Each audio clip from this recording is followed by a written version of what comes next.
Hello guys, welcome back to my YouTube channel. This Abhijit Kumar from medical medicos. I hope आप मेरी video enjoy कर रहे हो। अच्छी लगे तो लाइक से सब्सक्राइब जरूर करना।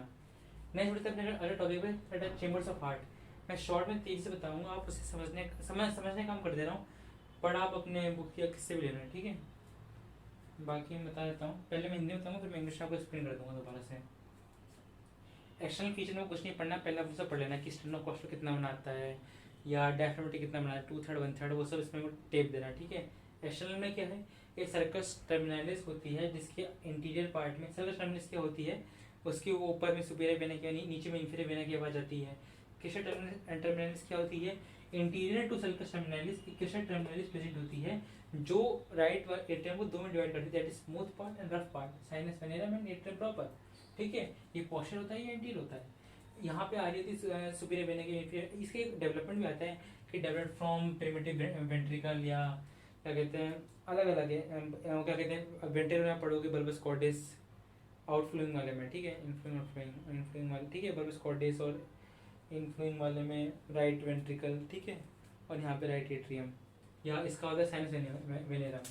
लिखना तो लिख लो, साइनस वो लिखा ही होगा, साइनस वेनस करके होता है इसका डेवलपमेंट। इसका primitive right atrium, primitive right atrium, ठीक है, वो मर्जी से लिख लो, कोई इसका गलत है, वो डेवलपमेंट है, पढ़ाएं तो लिख लेना साथ से। बाकी सुपीरियर वेना की बात आती है, इंफीरियर वेना की बात आती है, और कोरोनरी साइनस आती है, और एक और आती है वेना कॉर्डिस मिनिमा। अगर आपकी बुक में दिया देखना, क्योंकि बुक में फ़र्क है, बीडीसी कुछ और कहती है और एक कुछ और कहती है। यहाँ पे क्या होता है, रफ पार्ट में, रफ पार्ट में वो ऐसा होता है, देखो, अगर मैं वो फोटोज की भेज दूंगा, ठीक है। वो ऐसे मस्कुलर रिजेस होती है, जिसको हम कहते हैं मस्कुलर पेक्टिनिटी, रफ पार्ट में। ध्यान से देखना डायग्राम में, आपको एंटीरियर पार्ट दिखेगा और ऐसा करके एक ऑप्शन दिखाई देगा उसमें, ध्यान देखना। फिर आप अपनी बुकों से feature of atrium proper sinus venom पढ़ लेना, जिसे बीडीसी एक लाइन में दिया होगा कि opening of atrium and all. तो मैं बता देता हूँ एट्रियम प्रॉपर, पहले आपका साइनस वेनम में क्या क्या आता है। इसमें आपके आ जाता है पहले ग्रीन से, ग्रीन नहीं ब्लैक लिख लेते हैं। इसमें आपको मिल जाता है फोसा ओवेलिस, ये आपने पढ़ा भी होगा पहले, और fossa ovalis, limbus fossa ovalis, limbus fossa ovalis, triangle of Koch, और एक होता है ट्रंकस आर्टिरियोसस करके, आर्टिरियोसस करके कुछ होता है, वो देख लेना, ठीक है। फोसा ओवेलिस क्या होता है, फोसा ओवेलिस एक डिप्रेशन होता है, गड्ढा टाइप का होता है, ओवल तरीके का, जो बचपन में होता है। पहले क्या होता है, पहले हमारे ना जब छोटे बच्चे थे हम लोग, तो डी ऑक्सीजन ब्लड, जैसे right atrium to left ventricle डी, right atrium to left atrium de oxygen blood किसी पल्मोनरी आर्टिस्ट नहीं जाया करता था, वो सीधा चेम्बर से ऐसे चेम्बर नहीं होते थे, यहाँ से यहाँ पे ये भी नहीं होता था, ये बाद में बनता है, सेप्टम सेकेंडम सेप्टम प्राइमेरम करके, ठीक है। तो बाद में छोड़ो, ठीक है। बाकी इसकी डेवलपमेंट एक आता है सेप्टम सेकेंडलम या सेप्टम प्राइम, सॉरी, यहाँ नीचे सेप्टम होते हैं, ठीक है। इसे हम कहते हैं सेप्टम, सेप्टम सेकेंडलम, इसे हम कहते हैं सेप्टम प्राइमेरम, ठीक है। ध्यान सुनना, राइट एट्रिया से लेफ्ट एट्रियम आपका ब्लड जाया करता था, तो वो फोसोवेलिस करता था इससे। इसके पास एक होता है फोरामैन, एक फोरामैन होता है, उसे फोसोवेलिस एक गड्ढा टाइप का होता है, उसके अंदर फोरामैन होता है, ठीक है। और इसका एक और पार्ट आता है इसके ऊपर, मैं आपको फोटो दिखाऊंगा, ध्यान देखना, इसके ऊपर होता है आपका लिम्बस फोसा ओवेलिस, ठीक है, जो से कवर क्या करते हैं, एक लाइन दी हुई है, अपर मार्जिन आती है, पोस्टीरियर होती है, वो सब आप देख लेना। ट्रायंगल ऑफ कॉज क्या होता है, ये ट्रायंगल टाइप का होता है जिसकी 3 बाउंड्री बनती है, ये लॉन्च करता है एवी नोड। तो कभी पूछे एवी नोड कहाँ लॉन्च होती है, ट्रायंगल ऑफ कॉज भी होती है, वो मैं पिछले वीडियो में बता चुका हूँ। बाकी ट्रंकस आर्टिरियोसस करके होता है, कोई इसका ऐसा कोई फीचर तो है नहीं, ठीक है। बाकी याद रखना कि फोसा ओवेलिस बनता है, ये आपको बनता है सेप्टम सेकेंडलम से, ऊपर से बनता है, ये ऊपर ही डेवलपमेंट पढ़ोगे, ऊपर सेप्टम सेकेंडलम, ये हार्ट आपको जब पढ़ाएंगे ना डेवलपमेंट एम्ब्रियोलॉजी में, तब पर समझ में आएगा। नीचे सेप्टम प्राइमेरम होता है, सेप्टम प्राइमेरम नीचे से, सेप्टम सेकेंडलम ऊपर से। तो ये आपका थे फीचर्स। बाकी ये आपके साइंस वेनेरम के थे, ठीक है, ये आपकी बीडीसी से वेनेरम बाकी दिया नहीं होगा, मुझे लगता नहीं, आप चेक कर लेना। अब एट्रियम प्रॉपर में क्या क्या होता है, अब मैं इसके इंग्लिश रिपीट कर देता हूँ कि एक्सटर्नल में sulcus terminalis, crista terminalis, interior to sulcus terminalis, presence of crista terminalis, which divides it into right into two parts, smooth part, rough part, sinus venereum atrium proper, it is posterior, it is anterior. We receive it is development. If talk about development, developed from sinus venereum and from the primitive right atrium. It received from superior vena cava, inferior vena cava, coronary sinus. Rough part has muscular ridges, muscular pectinity. Features of atrium of sinus venereum is fossa ovalis, limbus fossa ovalis, triangle cos, truncus artificial. Fossa ovalis is the oval depression through which the blood goes from the fetus into the right atrium to left atrium. After that it closes, and if not closes, there can be a prenatal probe depression. Prenatal probe like that is physiologically absent and anatomically present that type. ठीक है. Okay, in the fossa right atrium, left atrium, because in that time fetus does not have pulmonary artery and all that. So that time fossa ovalis is present. We have a aperture known as foramen ovalis. You can see that. Okay. So upper it is septum secundulum, niche septum primarum. These combine, then this fossa ovalis close down. Okay, but at the birth they are open. So fossa ovalis is derived from septum primarum. Septum secundulum derived from limbus fossa ovalis.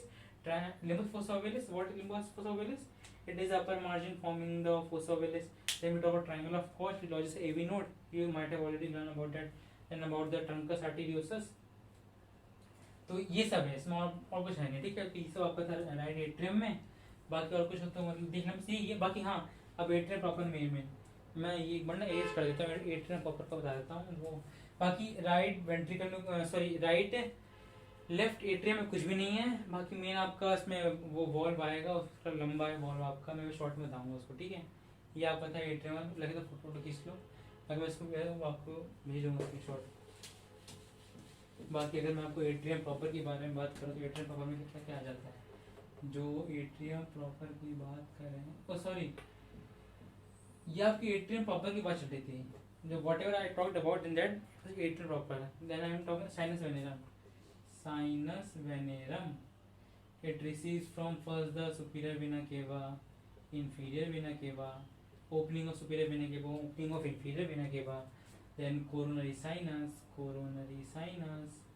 then fourth at the vena cordis minimi, plus one was over there that the all the smaller veins. Okay, smaller veins. There was a one word in Ekadatta, but in Medici it is not there any word. Okay, so it is guided. If vena cava guided by the Eustachian wall.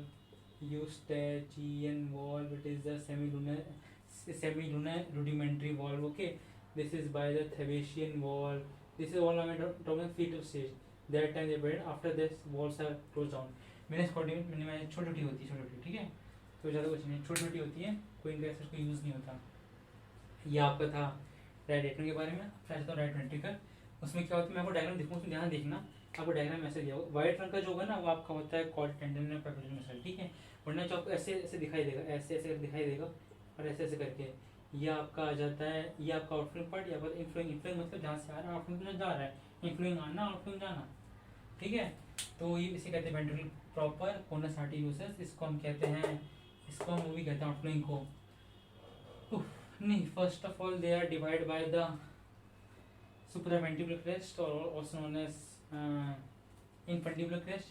Outflowing को infundibulum कहते हैं. Conus arteriosus ये right atrium right ventricle आ रहा होता है. ये right ventricular to pulmonary artery जा रहा होता है. और ये आपके बारे में इनफ्लोइंग आउटफ्लोइंग के बारे में. ठीक है, कहाँ से आ रहा है कहाँ से जा रहा है. नाम याद रखना. Ventricular proper conus arteriosus divide by the supraventricular crest. Divide by the लिख देता हूँ, डिवाइड बाय supraventricular crest. फिर ट्रेवलिंग करनी क्या होती है. these are muscular part which gives smoothie.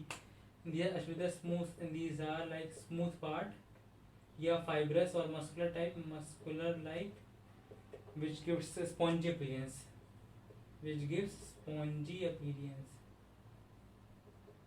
muscular part. okay, muscular part. इसके 3 पार्ट होते हैं. Rigid bridge. ब्रिज का मतलब कि इसके दोनों एंड फिक्स होते हैं. 2 ends fixed. A and B. Central part free. Central part free. 2 ends fixed. It form ये है linear. This is the linear ear elevation. Okay, it is actually the papillary muscle. Okay, they are actually like the papillary muscle. और ये ventricular bond, one and free, one and fixed. Monitor band क्या करते हैं? Prevent the over distension, prevent over distension of right ventricle. Plus prevent करते हैं, क्या prevent करते हैं? बोलो बोलो बोलो. दे यूजली प्रिवेंट द क्या कहते हैं, प्लूरल एफ्यूजन. ये मैंने पढ़ाया होगा, ये मैं बताऊंगा आगे. ठीक है, अब सुनना होता क्या है. दरअसल ये ऐसे होता है, मैं बताता हूँ. So I talked about trabecular kidney, regis pillars, monitor band, prevent overdistinction of right ventricular plus prevent pleural effusion है. तो अब देखना, ये फोटो खींचने लगे तो बाकी अब मैं नेक्स्ट आगे बढ़ता हूँ. तो होता क्या, मैं दिखा देता हूँ. ये आपके ऐसे होते हैं.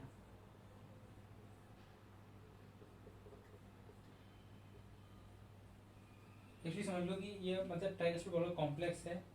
आपकी पहला पार्ट होता है एन्युलस करके,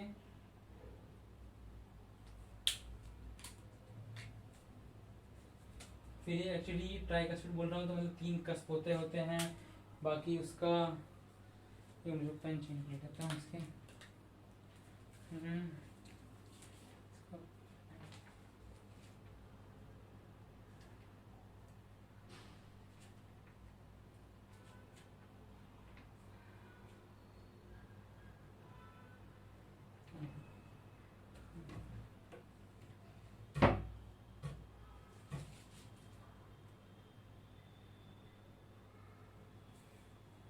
ठीक है, बाकी आपका एनुलस हो गया.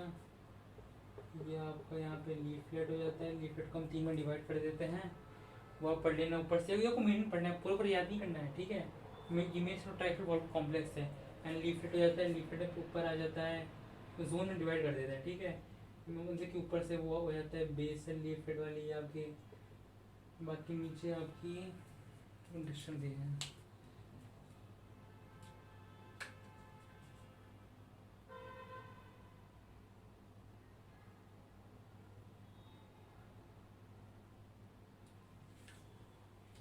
ठीक है, मतलब ये ऐसे होता है. अब अच्छा समझ लो कि अगर ये ऐसे है, ऐसे करके कॉर्ड टेंडन में ऐसे होता है. मतलब कॉर्ड टेंडन में तो ऐसे होता है आपका. यहाँ नीचे पेपलरी मसल होती है जो वेंट्रिकल बॉडी से कनेक्टेड होती है, या वो कॉर्ड टेंडन में होता है. तो होता क्या है, यहाँ पे समझ लो, यहाँ पे आपका आ गया पेपिलरी, यहाँ आपका आता है कॉर्ड टेंडन है. So what actually happens is these papillary muscles, this is chordae tendon, this is papillary muscle. When these tricuspid wall open or close down, these actually control this. Okay, if it want to open, then it open. If it want to close, then it close. Chord tendon is connected upper to it. And similar to like this, the seminal wall does not have any chord tendon or papillary muscle. It's only for the tricuspid and bicuspid wall. Complex habitat later on, and it's not actually required that much. Endless fibrosis zone is required. Commissures present in between until diagram. Main this only. Okay, and left ventricle is almost same. Okay, it is almost same to it. Just like the moderator band is more developed. No, moderator band is not present. Plus trabecular kidney is modified, more advanced. And only now the 2 things are left. Mainly the circulation, that the coronary artery one, and the complex. Okay, complex I will see required or not. Okay, so I hope आपको मेरी video अच्छी लगी हो. तब तक के लिए stay safe. मिलते हैं नेक्स्ट वीडियो में. Thank you.